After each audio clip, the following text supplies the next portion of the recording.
Vous êtes sur la radio-télévision d'État Santé. Mesdames et messieurs, bonsoir à tous. Merci de nous choisir encore pour vous informer les titres de cette édition. Les fidèles musulmans ont célébré ce jeudi l'Aïd el-Kébir, la fête de mouton, une fête célébrée à travers le monde en signe de sacrifice à Dieu. La communauté musulmane au Togo a également marqué cette fête à travers une grande prière dite ce matin au stade de Kégué en présence des autorités togolaises. L'ambiance est tout de suite dans ce journal. À l'étranger, c'est ce qu'on peut appeler la page sombre de cette célébration.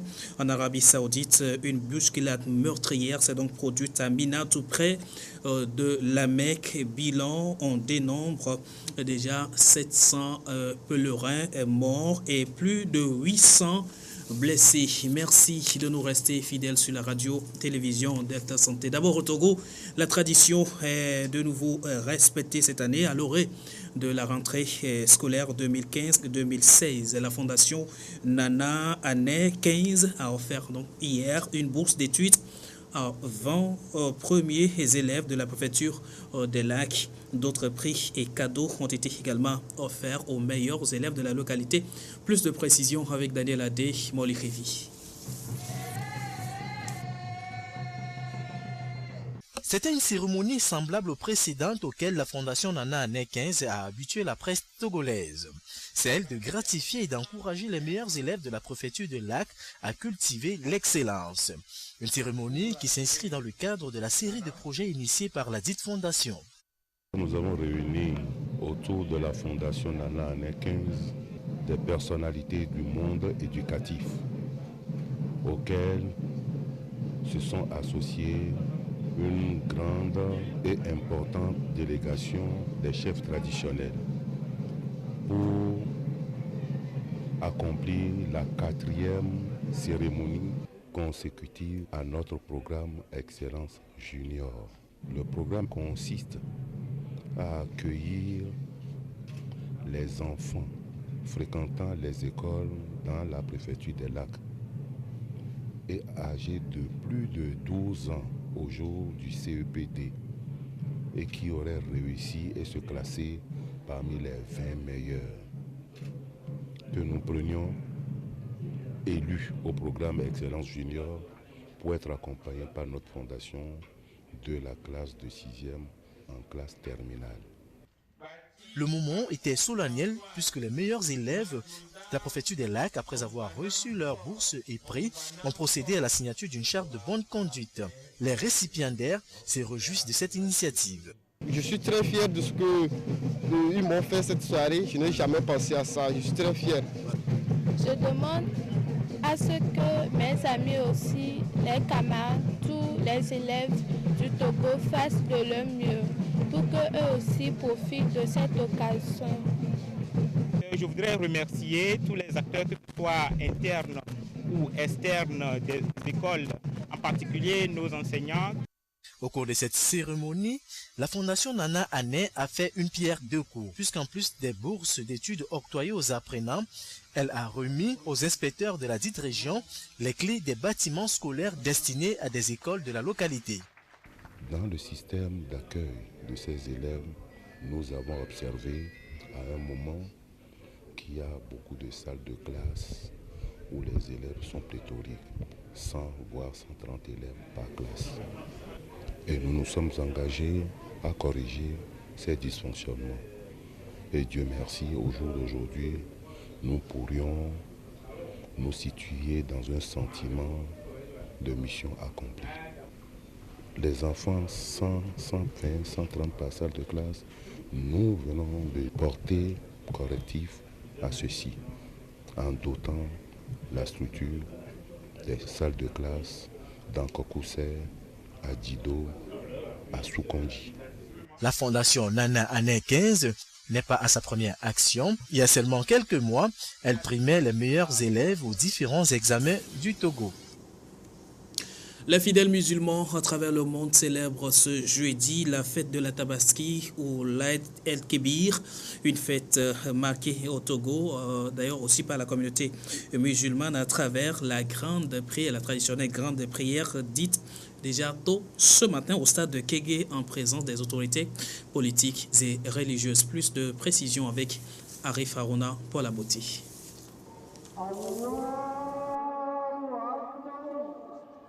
Le temps de la fête de la Tabaski ou l'Aïd el-Kébir a été donné ce mardi matin au stade de Kégué à Lomé par une grande prière en présence du Premier ministre, du président de l'Assemblée nationale ainsi que plusieurs autres membres du gouvernement. Après la prière et le sermon, le président de l'Union musulmane du Togo a remercié le gouvernement pour sa présence et a lancé un message à l'endroit des fidèles musulmans. Alhamdulillahi Rabbil Alamin, wassalatu wassalamu ala Rasulillah.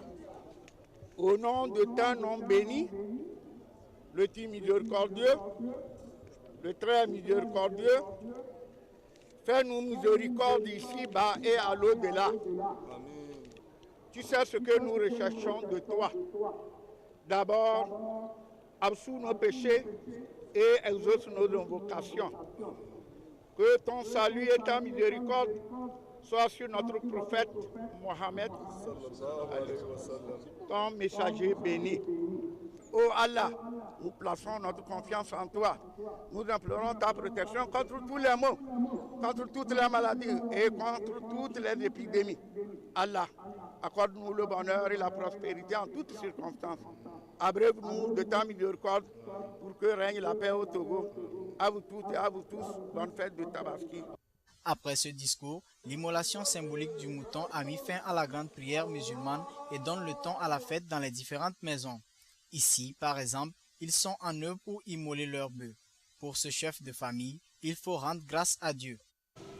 Mes voeux d'abord sont nos remerciements à Allah pour le bienfait qu'il nous a fait jusqu'à ce jour.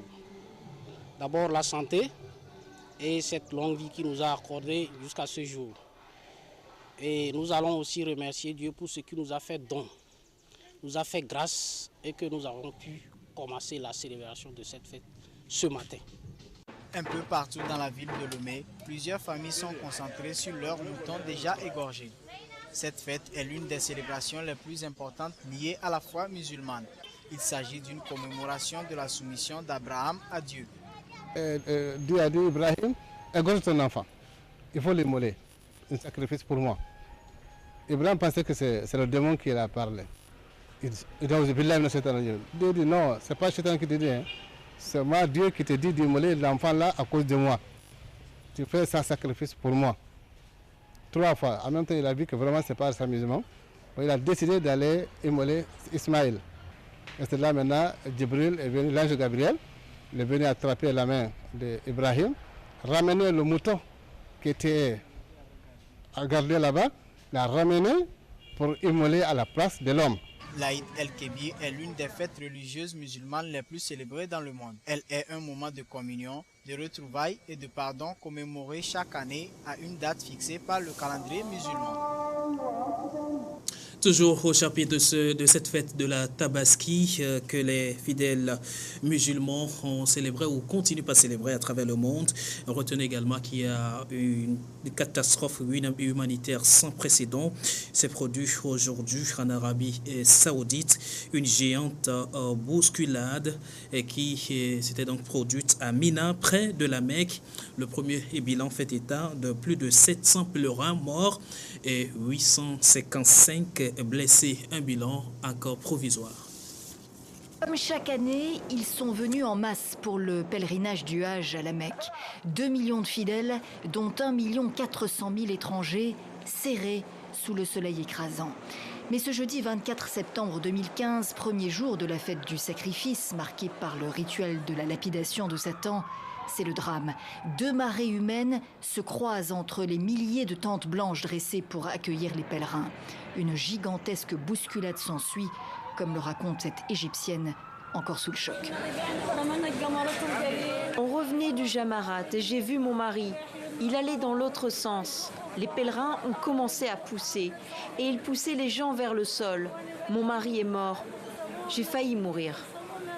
Alors que les secours s'affairent, des images amateurs circulent sur les réseaux sociaux, des images post-apocalypse qui tranchent avec la froideur implacable des chiffres.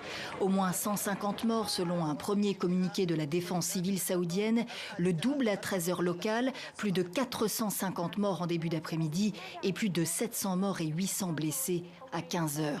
Un bilan toujours provisoire, assorti d'un commentaire sans appel du ministre saoudien de la Santé. L'accident, comme la plupart des gens le savent, est une bousculade provoquée par l'afflux de gens et également par certains pèlerins qui ne suivent pas les instructions de déplacement des services de sécurité et du ministère du Hajj. Cependant, c'est la volonté de Dieu. Pour sa part, l'Iran, qui annonce 43 morts parmi ses ressortissants, n'hésite pas à mettre en cause l'organisation saoudienne. En 2006 déjà, 360 personnes avaient perdu la vie lors du Hajj, qui a connu 6 accidents semblables depuis 1990. Au Yémen, la fête de sacrifice a été aussi endeuillée ce matin par un attentat perpétré dans une mosquée chiite. Bilan, plus de 25 personnes tuées et une centaine de blessés. Cette attaque a été revendiquée par l'État islamique. Des centaines de fidèles s'étaient rassemblés dans la mosquée Balili à l'occasion de la prière de l'Eid al-Adha. Le prêche avait à peine commencé lorsqu'une première bombe explose. Ils ont placé un explosif dans une chaussure à l'intérieur. C'est ce qui a créé la panique. Ensuite, les fidèles ont couru vers la sortie de la mosquée.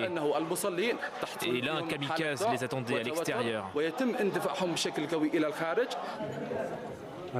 Je suis sous le choc. Je n'ai jamais vu ça par le passé. Je n'ai jamais eu aussi peur de ma vie. Je n'ai pas de mots. L'organisation État islamique a revendiqué l'attaque. Il ciblait des partisans houthis, cette rébellion chiite qui contrôle Sanaa depuis plusieurs mois.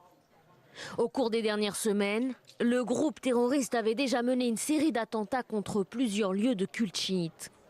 Et c'est dans ce climat d'insécurité que le président Hadi, chassé de la capitale par la rébellion houthi il y a 6 mois, fait son retour au pays, dans la ville portuaire d'Aden. Retour sur le continent à présent. Au Burkina Faso, le putsch n'aura duré qu'une semaine. La transition est donc de retour dans le pays avec le rétablissement hier de Michel Kafando dans ses fonctions en tant que président de la transition. Une cérémonie de réinstallation des institutions à laquelle prépare également le chef des putschistes Gilbert Diendéré avec sur la conscience des ressentiments de regret de ces derniers événements. C'est désormais officiel, Michel Kafando est rétabli dans ses fonctions à la tête du Burkina Faso lors d'une cérémonie en présence de nombreux chefs d'État. C'est le cas également de l'ensemble de son gouvernement. Lors de cette cérémonie, Michel Kafando rappelle son objectif primordial, l'organisation d'élections démocratiques. La réaction populaire, et en particulier celle de notre jeunesse militante, la réprobation de la communauté internationale, la condamnation unanime de ce coup d'État conforte notre certitude que nous sommes sur la bonne voie et que notre cause est juste. Michel Kafando avait été renversé le 17 septembre dernier par un coup d'État mené par le régiment de sécurité présidentielle, une unité d'élite de l'armée burkinabé proche de l'ancien président Blaise Compaoré. Le chef des putschistes, le général Gilbert Diendéré, a confirmé que le putsch était terminé. Il a même regretté cette tentative de coup d'État. Et si le retour de Michel Kafando est désormais acté, le Burkina Faso est encore loin de la sortie de crise et de nombreuses questions cruciales restent sans réponse après ce putsch raté. Retenez aussi que malgré cette restauration de la transition et la reprise des activités à Ouagadougou, le pays reste divisé sur le sort des acteurs de ces 7 jours de crise. Crise d'ailleurs qui avait coûté la vie à plus de 10 personnes. Ce jeudi, des manifestants sont encore descendus dans la rue, réclamant que la justice soit faite et que le cas des putschistes soit réglé au lieu d'envisager une éventuelle amnistie. Congo, l'UDPS, le principal parti de l'opposition congolaise, en proie à une crise de leadership.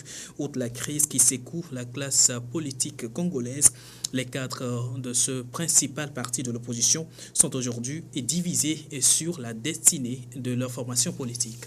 La crise de leadership se poursuit au sein du principal parti d'opposition congolais, l'UDPS. 25 membres de la diaspora, de l'Union pour la démocratie et le Congrès social ont nommé un nouveau leader du parti à Bruxelles. Réunis en conclave du 18 au 20 septembre 2015 dans la capitale belge, les cadres de l'UDPS ont ainsi désigné André Kalonzo Ilunga, président par intérim, en remplacement du président fondateur du parti Étienne Tshisekedi, en convalescence en Belgique depuis août 2014. Une initiative que les dirigeants du parti en République démocratique du Congo qualifient de putsch. Mais pour nous, Tshisekedi reste le président. Ils ont attendu le temps qu'ils ont pris, espérant voir Tshisekedi mourir et créer l'ère des autres. Ils ne vont pas s'en sortir. L'une des premières tâches d'André Kalonzo Ilunga sera d'organiser un congrès extraordinaire de l'UDPS au mois de novembre 2015. Objectif, définir la nouvelle direction du parti.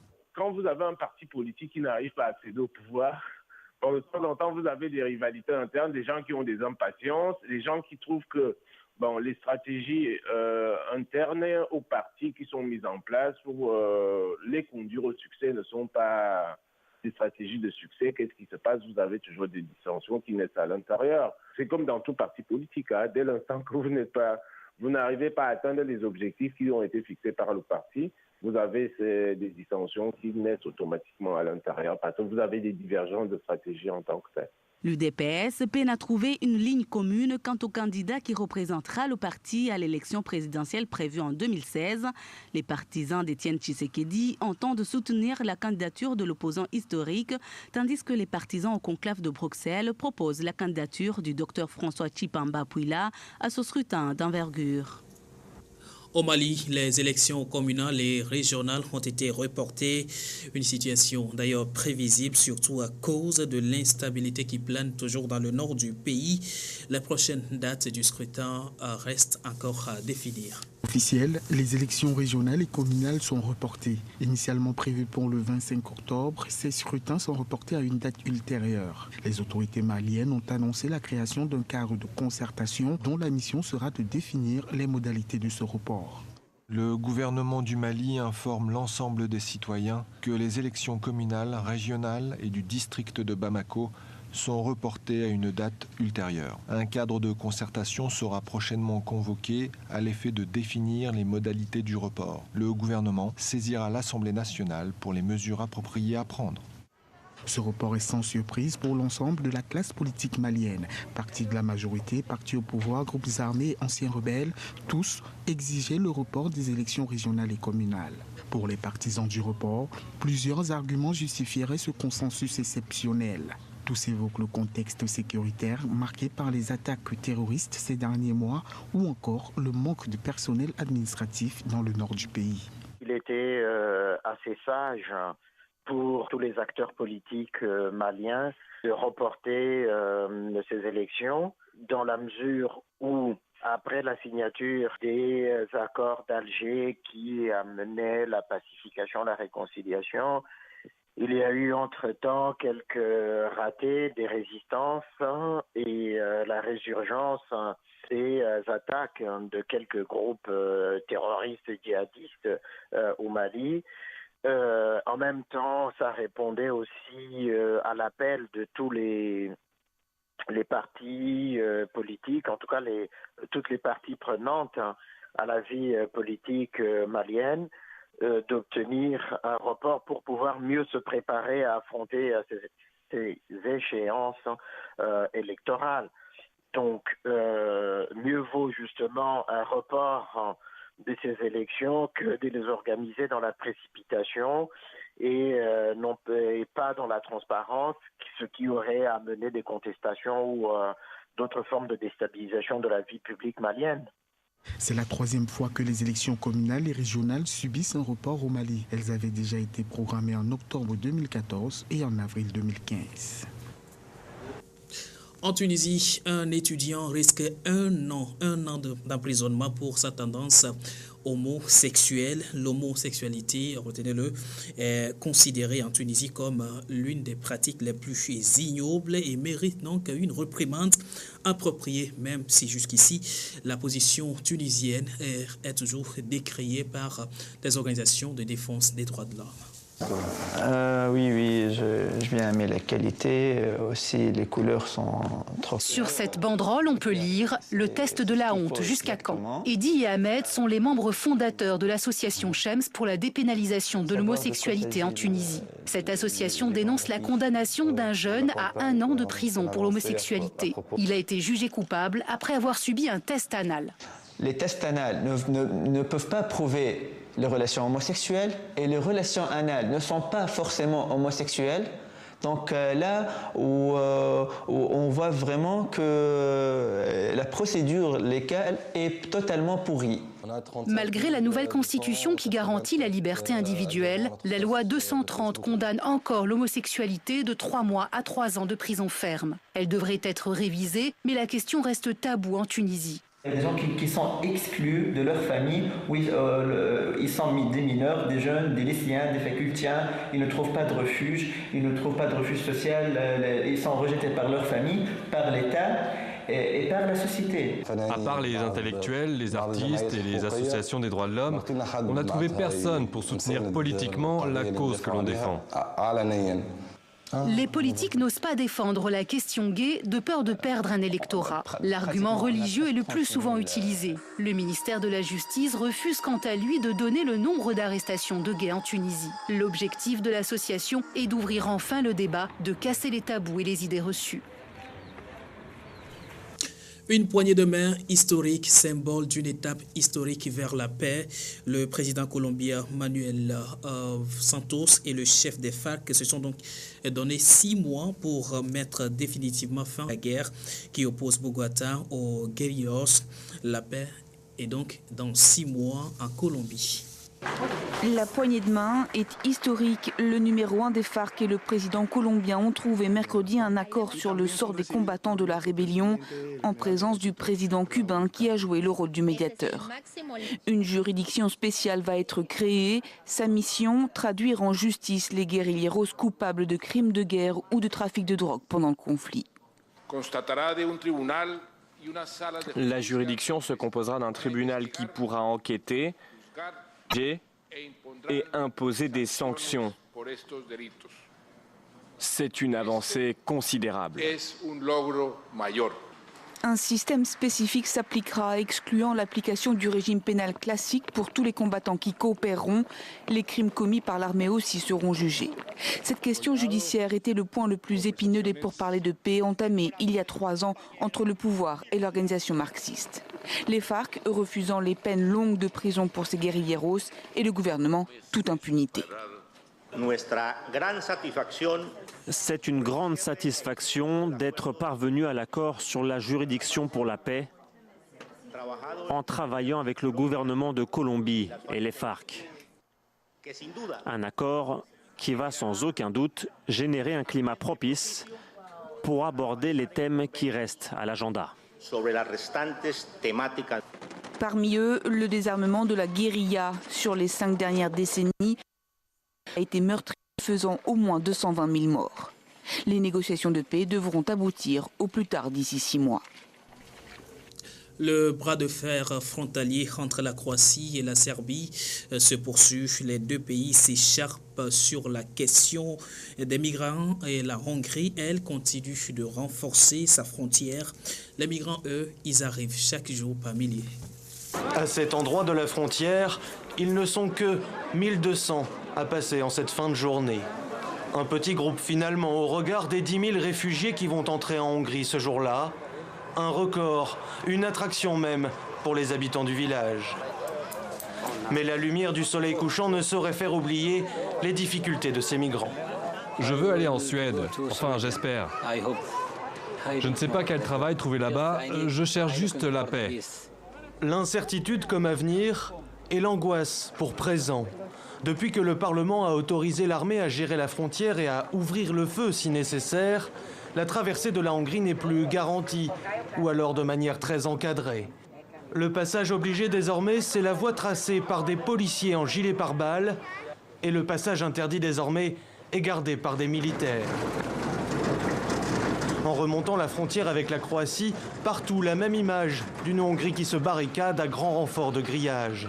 La doctrine Orban est passée par ici, une doctrine dénoncée à Budapest par l'opposition et les organisations de défense des droits de l'homme. La doctrine derrière le déploiement de la clôture et des forces armées est « la Hongrie est assiégée et il n'y a aucune autre solution pour faire face à l'afflux de réfugiés ». Je pense que cela est extrêmement dangereux et tout à fait faux. Avec cette nouvelle clôture, la Hongrie de Viktor Orban se ferme encore un peu plus aux réfugiés, mais aussi à l'Europe. Ce qu'on peut qualifier à présent d'un discours historique du pape François à Washington ce jeudi. Le souverain pontife s'est donc exprimé ce matin devant le Congrès américain, venu l'écouter d'ailleurs pour la première fois. Le souverain pontife s'est largement intéressé, entre autres questions, sur le sujet de la crise migratoire. Un discours historique. Le pape François s'est exprimé devant les deux chambres du Congrès américain. Il est arrivé dans sa modeste Fiat 500. Une foule immense, 50 000 personnes s'étaient rassemblées à l'extérieur du Capitole. Concernant la crise des migrants, il faut une réponse juste et fraternelle pour accueillir ceux qui fuient la guerre. Nous, le peuple de ce continent,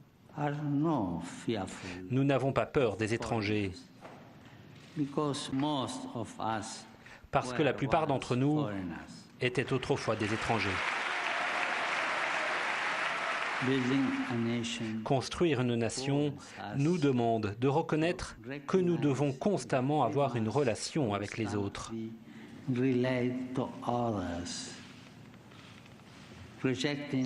Rejetant la mentalité d'hostilité pour adopter de la subsidiarité réciproque.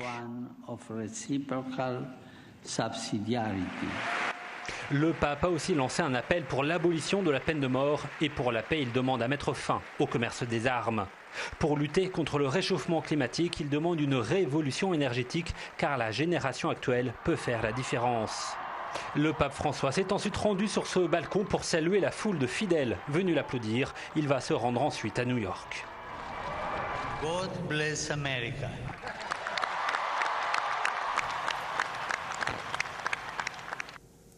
Fin de cette édition. Merci de l'avoir suivi. Restez avec nous sur la radio-télévision d'État Santé. Agréable nuit à toutes et à tous. Bonne suite de la fête de Tabaski à tous les musulmans.